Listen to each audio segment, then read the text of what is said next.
Hello everybody, thanks for joining me again. Well, as you can see, I'm in Brixham and I'm here filming some video clips for an upcoming film.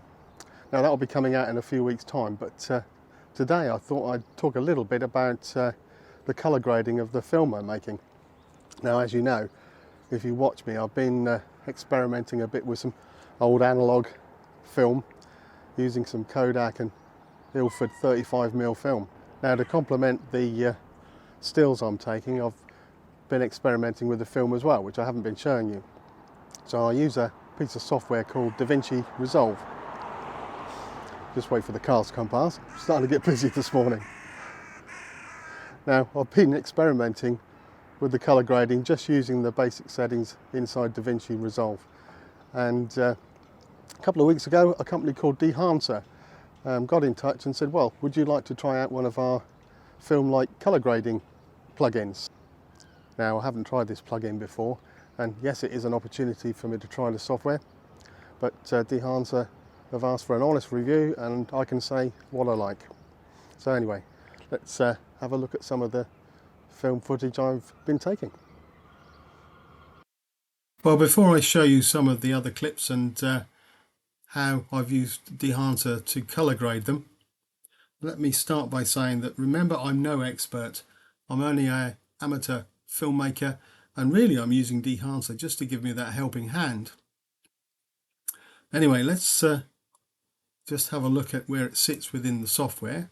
I'm going to go to the colour tab, and then I'm going to pick a clip I want to edit, and I've already opened up the effects. If I close it down, there's the nodes. If I open up effects, Dehancer sits at the bottom of the list under film emulation. Now, obviously, you have to download the software from Dehancer's website. Now, I'm no IT expert, but as long as you follow the instructions in their guides, it is quite straightforward. Just take your time, and I don't think you'll have any problems. Okay, let's have a quick look at the plugin itself and a couple of very simple workflows. So I'll start with this clip. I've only got one node, but I'm going to drop the plugin onto the node, which will let me see the settings on the right hand side here. Now, at the top, it starts off with the input, where you can choose where the input file is coming from. And if I come down, next you can choose from a whole raft of different film stocks. I'll leave it where it is for now. Next is the film developer. Here you can adjust contrast, color, and boost the color. If you notice at the bottom of each one of these drop downs, you've got a enable box there. Film compression,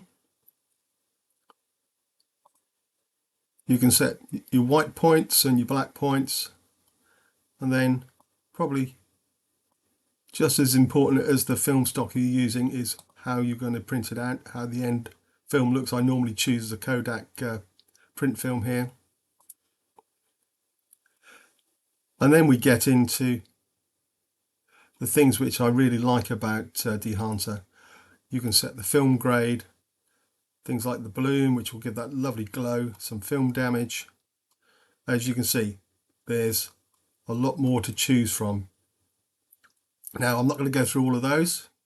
What I will point out is you can choose the type of film you're shooting on, from simple 8mm all the way up to 65mm, and what ISO you're using, and all of these will have an effect on the output. Anyway, back to the top. So what I'm going to do for this first workflow is just have an input straight from the camera that I used. So I'm choosing the camera, which was a Sony. It was an A6600, and I was using S-Log 3 Cine. Now you can see on the left hand side that's made a huge difference to the colour of the film. Now I'm going to move down. It was a bright day, so I know this Kodak 50D film will probably be better, as you can see. I'm next going to go down to the print and just pick that Kodak print film. Okay, so that's chosen the film. Now I'm only using one node, so I'm going to try and do everything in Dehancer. Now what do I want to do? Let's look at the film developer. I'm going to give it a little bit more colour. I'm going to have to enable it first. Give it a little bit more colour. Looks very contrasty, so can I do something with that? Maybe take the contrast down a little. Yeah, I like that better. I'm also just going to have a look at the white point as well, see what effect that has. You can see it moving the curve down on the bottom left. Now the next workflow I'll show you, I'll do that separately. I think last thing I'm going to do is go down to bloom. I'm going to enable that. That will make the whole thing just glow a little bit more. And yeah, I think I like that. Let's just see how that clip looks on a full screen.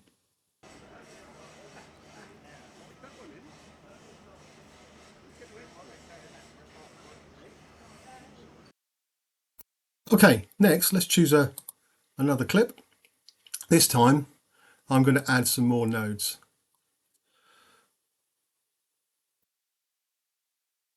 There we go. Now the first one I'm going to use for exposure correction. The second I'm going to use for color correction if I need it.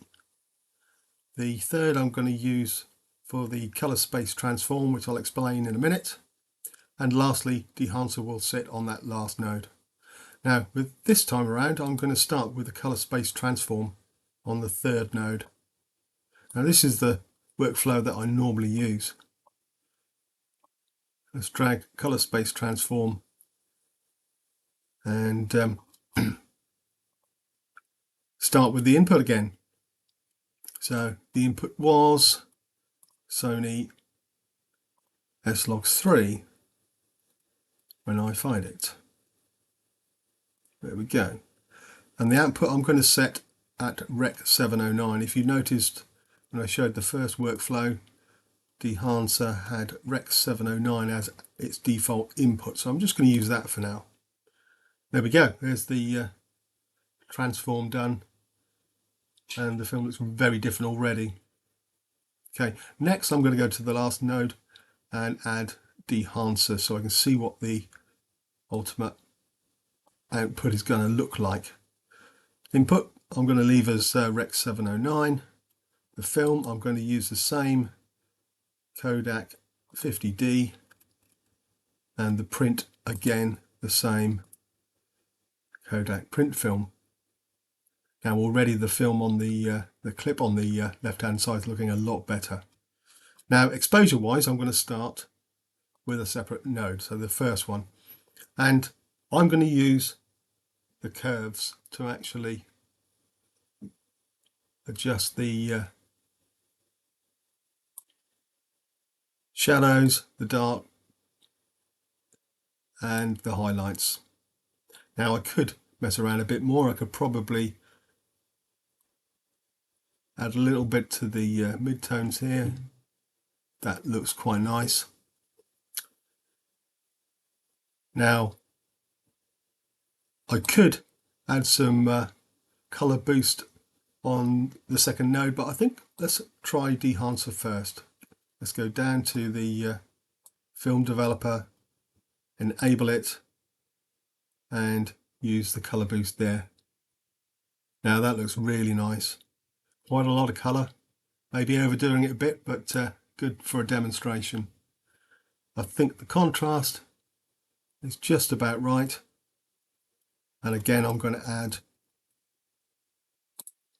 a bit of bloom to it. And I think I'm just about there, so let's see what that clip looks like.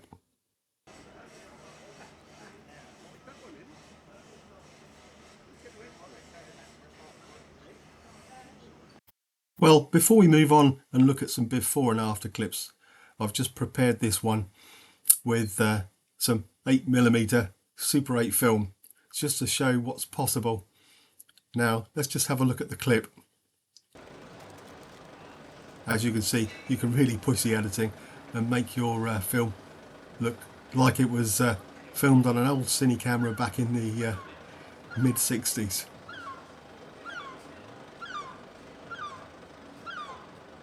Well, that was a bit of fun, but now let's look at some of the before and after edits that I've done, all trying to emulate 35mm film.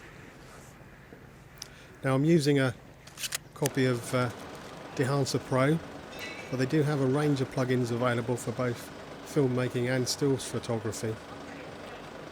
So if you want to try this for yourself, you can always download a free trial version from their website, and then if you use the offer code LAW when you go to buy the software, you can get 10% off. Now I've only been using this plugin for about 2 weeks so far, so I've only scratched the surface, and already I'm having fun just seeing what it's capable of. But I'm sure you'll agree, even these first few edits are really quite nice. Well, I hope you enjoyed this video, something a little bit different from me. If you want to see the completed film, then I'll have that out in about a week's time. Anyway, what about the plugin? Well, I think yes, it is something I'm going to use going forward. Quite enjoyed experimenting with it. I've only just started, as you can see, but I think it is going to help me cut down my workflow time and hopefully produce some better color graded films. Anyway, if you're interested in trying it yourself, I'll leave a link in the description below and an offer code. Now if you're interested in actually buying the software, then if you use the link and the offer code, you'll get 10% off your purchase. Well, I think that's enough for today. Hopefully I'll see you all again soon, but for now, cheerio.